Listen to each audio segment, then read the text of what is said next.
All right, hi everyone, and thank you for joining us. I'm here with Caroline Griffith, who is also known as a spiritual dog trainer and founder of Canine Flow. So, Caroline, could you tell us a wee bit about yourself, please?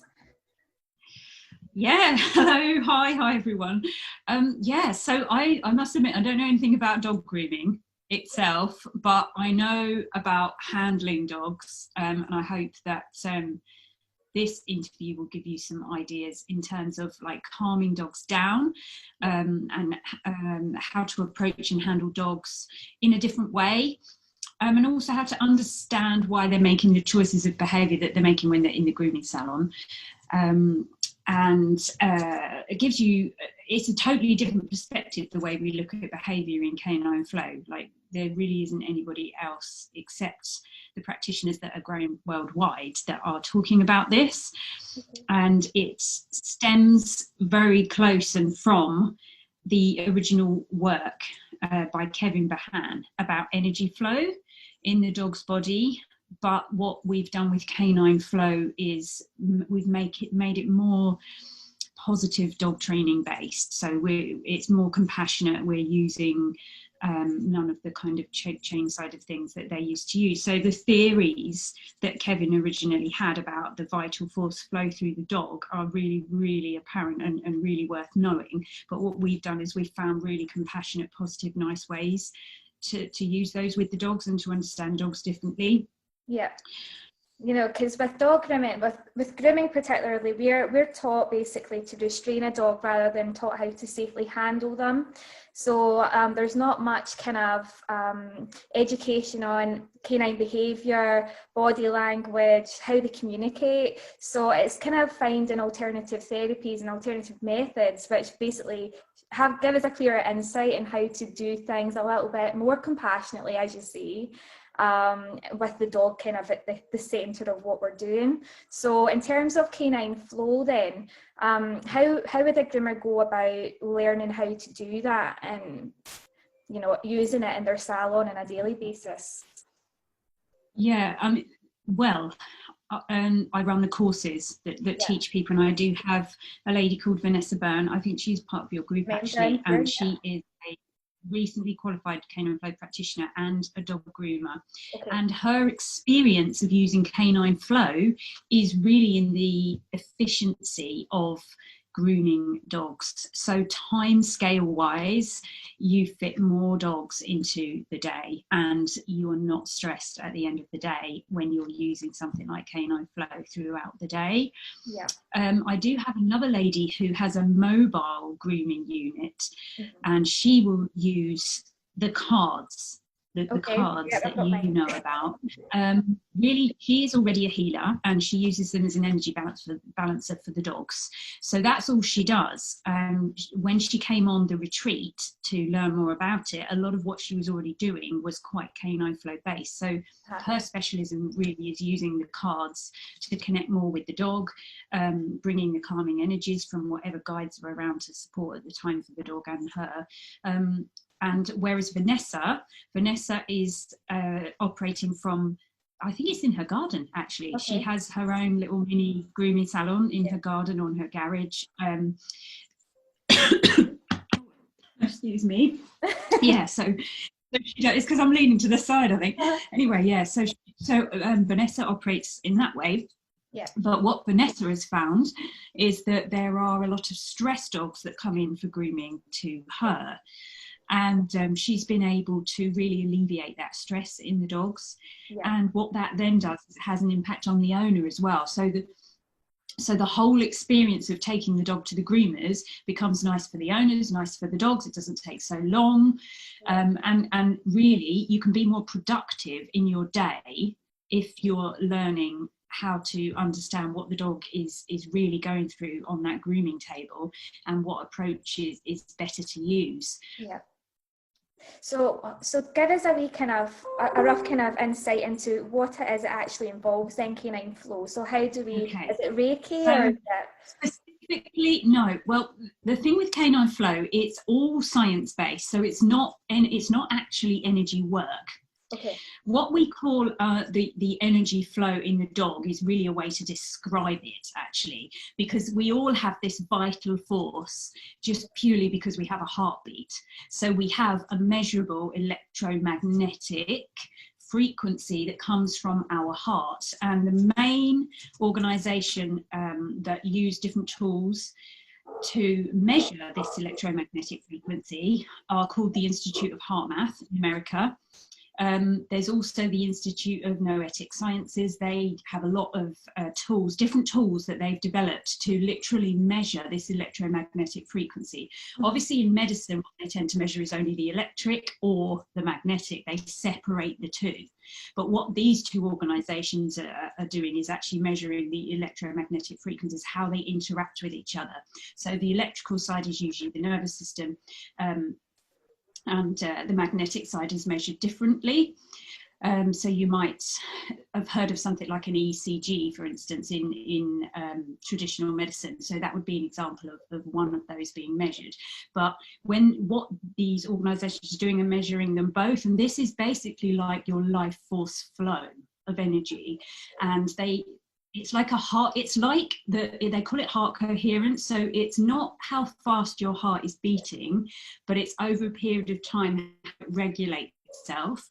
Right. What they found is that when you're feeling a certain way, so it might be gratitude, it might be sadness, it could be whatever it might be, you actually get different readings on these on these.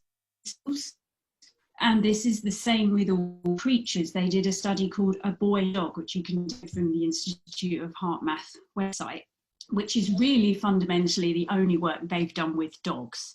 I've done loads of their stuff, people and dogs, but it's never been the environment recording it as the study. Right. So The Boy and His Dog, that can actually be downloaded from the Institute of Heart Math website, but that shows that the dog is picking up on the owner or the person that's around its heart coherence. So essentially, when the dog is on the grooming table, they are not only themselves, they have their own vital force and their own emotions going on, but they're picking up obviously from the owner. Yeah. And the owner's fears or the owner's misconceptions, and this can even be the owner's gone. So if the owner leaves, the dog still has that understanding because they've been left with that from the owner. Yeah. The owner's gone away and left that feeling with the dog. And then obviously you as a practitioner as well as a groomer, you will have that sense about you, how you've felt that day, what you might have could be influencing how your blood is flowing around your body, all different subtle things that we might not think have anything to do with why the dog on the table is not so easy to groom or is feeling more fearful. It can even be things like EMFs. If you've just upgraded your Wi-Fi, these are electromagnetic frequencies. They will influence the dog. So all these subtle things that we necessarily think, we can't see them with our visible spectrum of our eyes, but we know that we an amount of with our visible spectrum, but there is a whole other load of rays out there, radio waves for instance, we can't see. So what we really do with Canine Flow is we help to bring an understanding why the dog is doing the things that they are doing on a physical level, because when this energy is coming out of them, coming through them, this electromagnetic frequency, it's got to be expressed. And what tends to happen, and especially in your case, you're talking a lot about restraint, is when we restrain a dog physically, the energy doesn't get expressed. So it gets stuck within them and they literally become like a tightened coil, and it is far more likely to come out in a rush when it can come out. Okay, so what tends to happen where things go wrong or can escalate, if you like, is that the dog, usually primarily, because we're talking about something linked with emotions, electromagnetic frequencies we know are linked with emotions. So if the dog is feeling more fear or is feeling even any level of apprehension at all, what they tend to do is emotionally want to express. So this energy is wanting to come out of them. Okay, now the limbic system this area of any creature is where the limbic system mainly is felt in the body. So it's why we shout, it's why we express ourselves there, it's why we smile. You know, all these things to do with our emotions are usually expressed in the mouth area. Mm-hmm. And because we're upright, we've got the arms as well. So if we feel an emotion, we tend to express ourselves using our arms as well. So we might, you know, touch someone just because we care about them, we haven't seen them for ages. We might want to give them a hug. We might want to punch them if we're feeling a different kind of emotion. You know, we'll use this area, and dogs do use this area to express their emotional energy, but primarily they use their mouth. Mm-hmm. So what is more likely to happen is you start to see either subtle calming signals happening around their mouth. So it could be yawning, it could be the licking, licking you, or lip licking. It could be a slight snarl, lifting up to release that energy, or it could be outright nipping or biting, because when a dog releases from its mouth, the dog is then allowing that stuck energy to come out. Right. So the dog really is never thinking, I'm scared, I'm going to bite this lady if she carries on.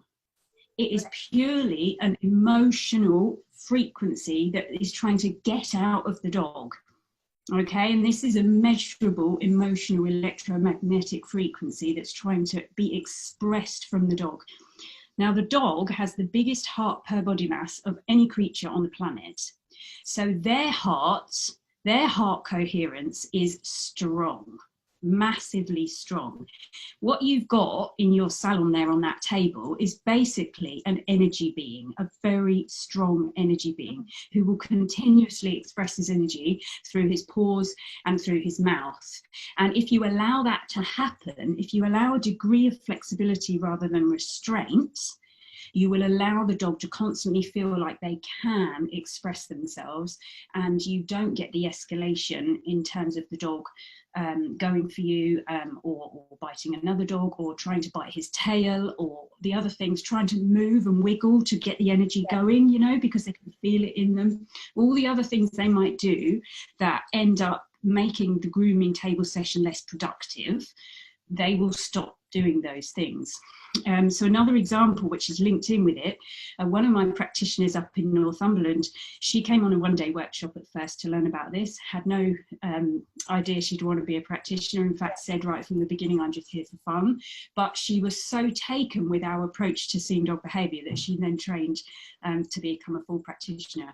And the first thing she did after the workshop, every weekend they used to go and sit at a cafe. They had this routine, her and her partner, and they would go and sit in this cafe with the dogs.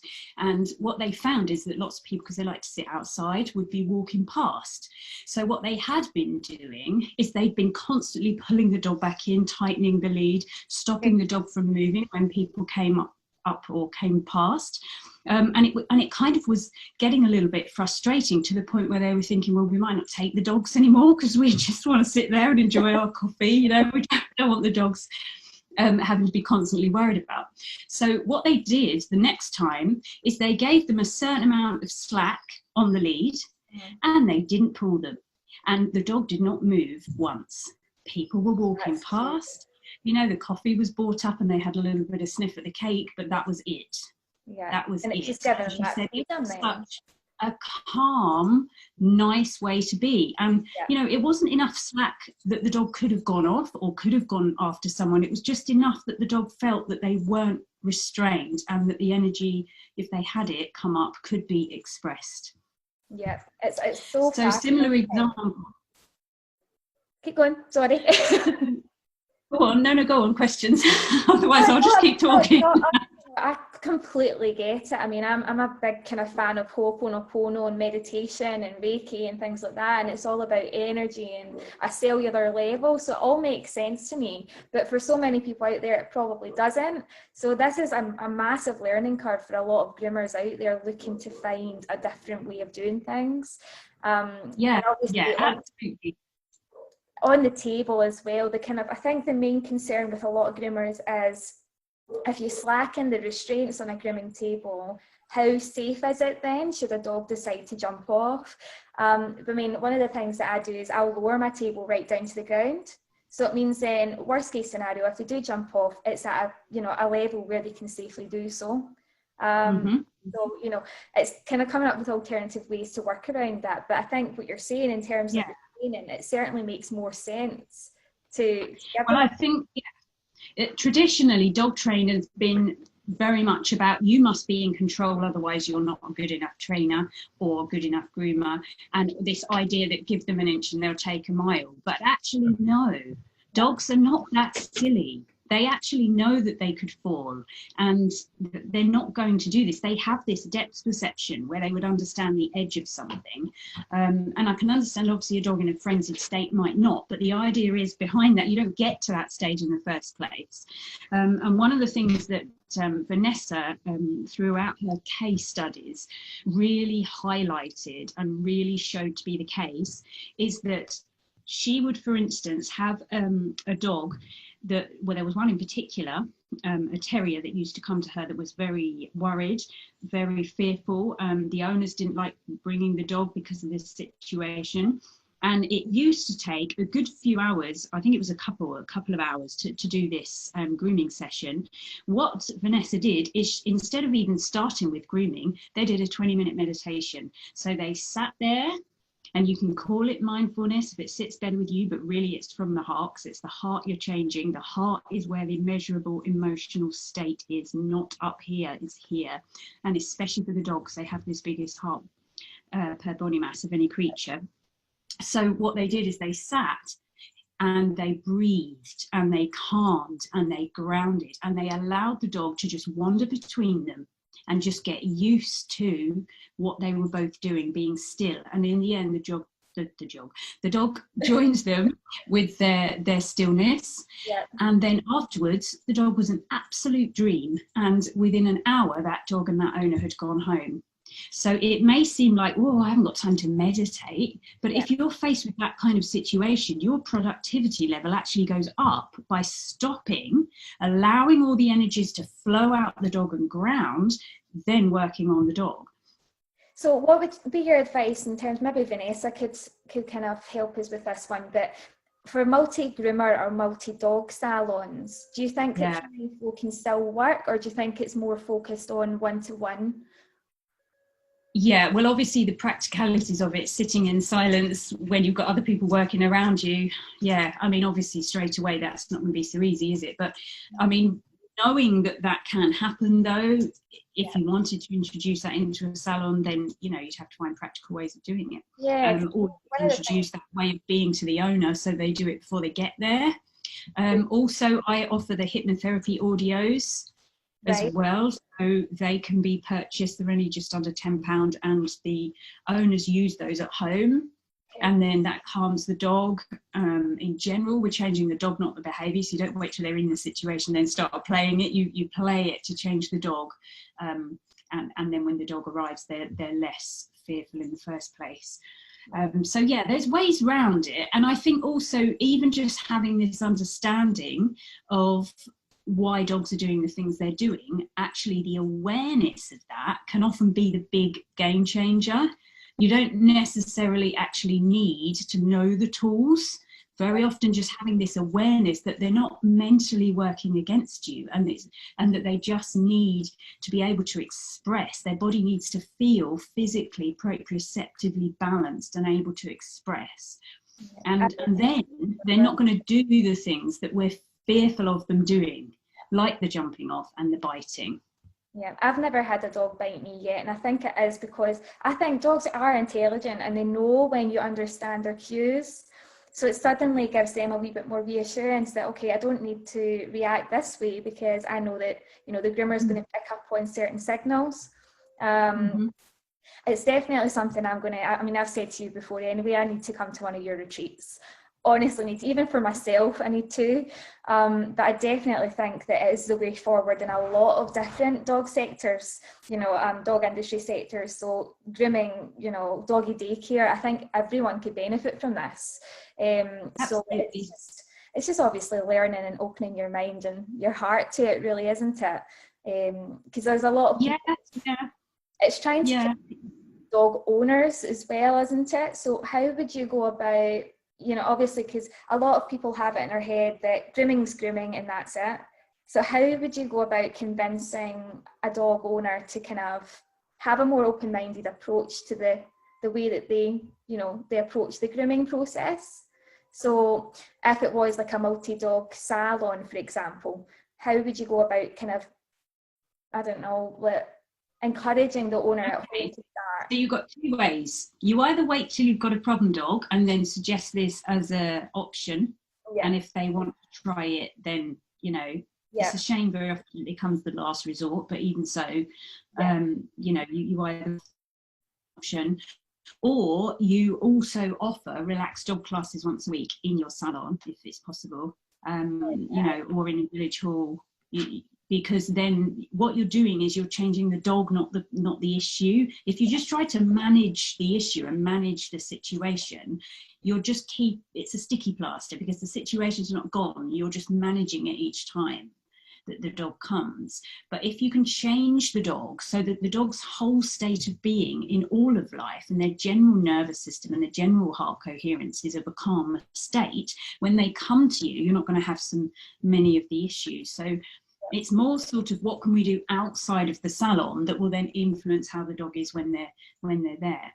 Yeah, I definitely think that I've started kind of working with other professionals in my area as well, so that we all have this kind of you know, complete service for each dog. So it's educating them, isn't it? And it's also trying to encourage them to look at alternative methods. But in terms of your hypnotherapy audios, would that be something worthwhile putting on in the background as well, like while you're working? I mean, hello, yeah. You can do. I would be, yes, you can do. And actually, I have a better option than that for the time that you're actually working on the dog. On my YouTube channel, which is Love from Wonder, there are, or you may even find it under Canine Flow now. I can't remember which name I'm using at the moment. It might be both. But I have, I think they go on for over an hour, and they're frequency-based music. So you play this and it encourages the heart coherence to be resonating at the same as the music. I mean, we know music affects us, that's like a no-brainer, and it will affect how you feel, hence it's affecting your heart coherence, because, you know, what they're measuring with these emotions and the feelings with these tools is your heart coherence. So as the music changes you, as the music changes the dog, and change the environment around the dog, then that would probably be more useful. The hypnotherapy audios are more for outside of the situation. Let's change the dog rather than manage the situation. It's weird because before I was a dog groomer, I kind of tapped into holistic therapies for humans. And one of the things we were taught was kinetic chain release, and it was all about fascia and connective tissue. But one of the things we tapped on was the frequency of music and how 432 hertz. You ever heard of that? Yeah, that's one of them. Yeah. Is that one of them? So would that apply to dogs as well then? As well as yeah, absolutely. I've got 432 528 as well. That's one. I think there's 3 or 4 on there. We might have a 396 hertz. Really? Yeah, so but these all frequencies that have been shown to influence emotions. Right, okay, see, that's interesting. See, I didn't know that had any relevance, so you learn something new every day. Right, so going forward then, Caroline, how do we go about, as groomers interested in Canine Flow, how do we go about contacting you to learn more about it, and, you know, maybe taking a class, or what's the first stepping stone? So first step, really, I guess, talk to Vanessa in the group. If you want Vanessa to, you know, she could probably would love to do this kind of a talk more in depth about actual grooming than I can go into. She might even want to offer a webinar if you can get some bits and pieces to get together for that, and support her with that. And if you go to the Canine Flow website, obviously you can sign up to the mailing list when we start doing events again. Then, you know, you'll find out firsthand. And, you know, I mean, I'm thrilled that we've got Vanessa qualified in Canine Flow, because obviously she can speak to you directly, because she's in the trade and she knows what happens, and she knows all the legal side. She understands what it's like to actually be running a salon and have the pressure involved of that as well. So yeah, I think just remembering the website is more is more the thing. It is a work in progress at the moment. I've just relaunched it. And there's no retreat dates on there yet for 2021, unfortunately, because obviously with the COVID we haven't been able to actually make any plans. The September retreats are fully booked, so even they're not written on there at the moment because they're fully booked anyway. But I will hope to do some in 2021, and we just have to get the dates sorted, really. It's the nightmare with this lockdown and COVID-19. You just don't know what's round the corner. I'm so sorry. I've got the 2 kids now running around. Oh, bless them. That's fine. That's okay. They need to use up their vital force flow as well. See, with your Canine Flow qualifications, do you learn more about your oracle cards as well then? Is that all incorporated? Yeah, you sort of do. These are like a next level, really, because these aren't really your science understanding and behaviour understanding. These are about, your intuition as a groomer. If you believe or you don't believe, they still seem to have an impact, but they don't need to be used for Canine Flow to make a difference to your grooming salon. But if you do use them and you do become more intuitive with them, they have that extra spark or that extra impact on you working with the dogs, and being able to connect with the dog that you're going to be grooming as well. Yeah, I mean, I personally use them every single day with my own dogs and some of the more difficult dogs I get in the grooming salon. I love them. I think they are either for you or not for you. But I mean, yeah, I mean, the graphics on them and everything are just so cute. Jack. Yes.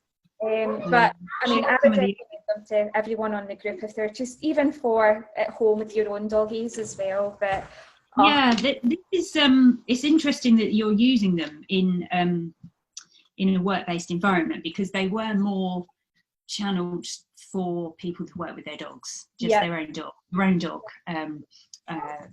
or to give readings from them, obviously, if you wanted to give readings from them as well. And the thing is well, they come with a wee instruction manual anyway, which is so handy, and your different spreads and things. So, I mean, even still, you could really kind of pick that up quite quickly just by buying them, couldn't you? So actually, in answer to your original question, these are a separate thing to the Canine Flow practitioner. Right. And on the new website, I have got a webinar where I'll be teaching people how to use these. So people could buy these and just use these. They don't even need to know about Canine Flow. But when you put the two together, that's where really everything magic's happening. Yeah. Totally up my street. Well, I'll be signing up for that one if you put me on the waiting list for it then, Caroline. But magic always leads to trouble. Oh. Magic always leads to trouble. That's a Harry Potter. Oh, wow. Sounds good to me then. Right, I'll let you go now, Caroline, before my gremlins take over the call. But thank you so much for spending some time with me today to talk about Canine Flow. And shush. And if you could do me a favour, once I put this online, can you just put a wee comment with your website details and everything on there? Yep. Absolutely. Okay, bye everyone. Mom, this is this.